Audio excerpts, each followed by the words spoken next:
guys, Steve Davis here, Stillwater Woodcraft. What we're going to do is utilize some fat off of could be a game animal, could be a butchered animal. Just the fat off of an animal, we're going to render that down to what is known as tallow. Now tallow is a very useful item. We can make everything from candles to leather dressing to a rust protectant for our firearms, a patch lube for our muzzleloaders, all kinds of uses. It's good on your hands, you know, you get dried, chapped hands. So what we need, the kind of fat we need is kind of specific, okay? We want the hard, waxy fat off of an animal. If it's the slimy, kind of soft stuff, you don't really want to use that.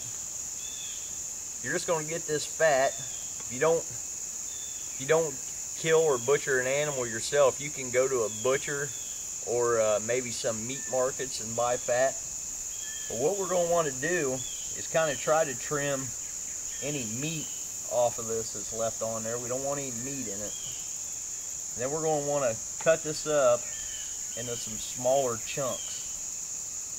And that's going to help it cook down faster. We're just going to chunk this up and put it in a pot.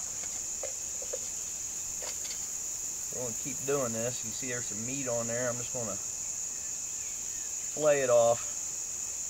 What we can't get off isn't a big deal. We'll be able to get that out later when we strain this. So I'm just going to keep chunking this up until I get enough in my cook pot to make as big as batch as I want. You see that piece has got a lot of meat on it. We can just kind of fillet that off. Now, if you're doing this around your camp, take these bits of meat that you trim off here and either put them in your bait container for your trapping or your fishing, or throw them in the fire and get rid of them. If we leave them lay around, we're going to get coons and possums and such coming around our camp. We don't want that. So we get to keep this cutting this up, processing this down.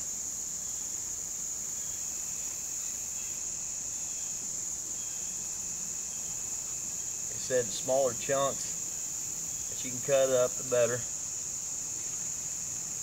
A little bit of meat in there. Get that out, just toss it in the fire for right now. If I was going to do some catfishing or setting some traps later, I'd save all that. But basically, that's all there is to processing this fat, okay? I want to keep cutting this up until I get a good amount in this pot. Okay guys, we're back. Got our fat chunked up and in the pot. I went down to the creek and got just enough water to cover this fat, okay? We don't want a whole lot of water in there because later we're going to have to separate that from our tallow. Now some of it's going to cook off, but as our tallow our fat melts and our tallow and oils come to the top, it's going to float on top of the water. So we can pour that off the top. So it's not that big a deal. Plus, like I said, we're going to lose some of it through the boiling process. Now I'm just going to put this on the fire and get it started boiling.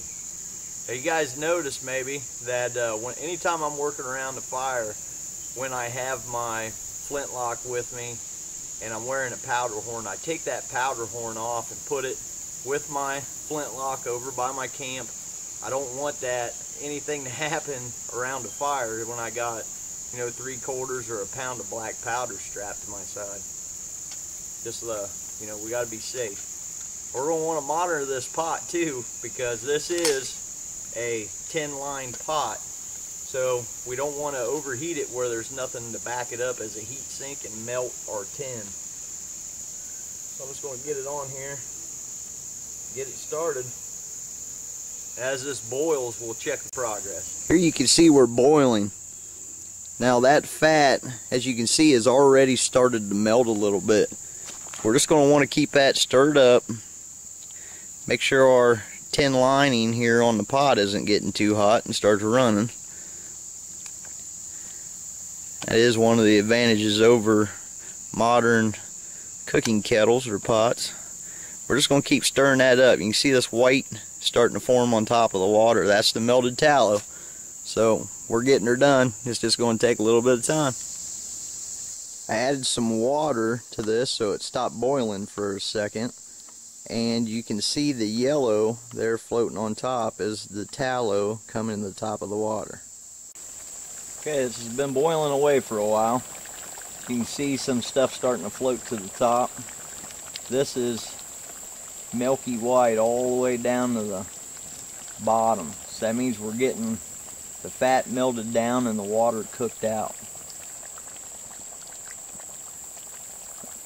So I'm going to pull this off just to cool off for just a few minutes. We want it hot, but I don't want to burn myself with the steam either. Now let this cool off for just a minute.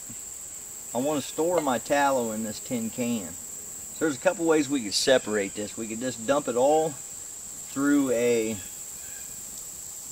cloth filter of some sort to separate the stuff, and then the tallow will harden on top of the water and you can pull the tallow off the top. If you don't have most of the water cooked out. Now we got most of it, so we're going to just pour the tallow off the top. You can see nice and yellow.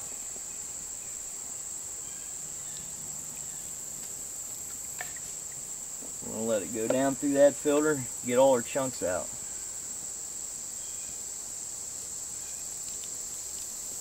This rag will also be a good rag for greasing our moccasins or wiping down the barrel on our fusil.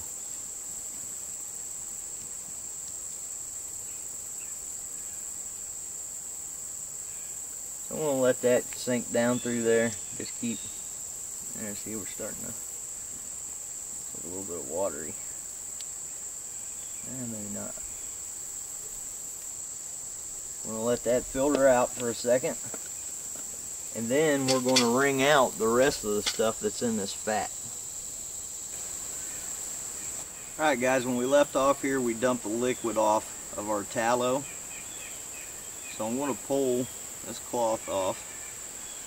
You see this can is full of liquid tallow. Now that's got to harden up. So I'm going to take this cloth, lay it down here on the stump. This fat we had still in there, still got some tallow in it. I'm going to get that in the cloth there. Pull that cloth up and get my can back. Now you wanted to let this cool off a minute because remember we just cooked this tallow, so you're going to be careful you don't burn yourself. You see, we can work it around like that and get every last bit of it out of there.